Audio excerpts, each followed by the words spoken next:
In front of me is VIVO X60 Pro, and let me show you how to activate vibration for calling. So at first, just open list of all apps, go to settings then, and mark sound.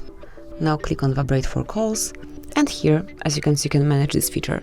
So you can pick always vibrate, so you will feel the vibration every time you receive any call. Then you can pick vibrate first and then ring gradually. So mark it if you would like to just feel one vibration, or you can pick never vibrate if you don't want to have it at all. So this is it. This is how you can manage vibration for calls. I will stay with this always vibrate, and this is it. So thank you for watching. Please subscribe our channel and leave the thumbs up.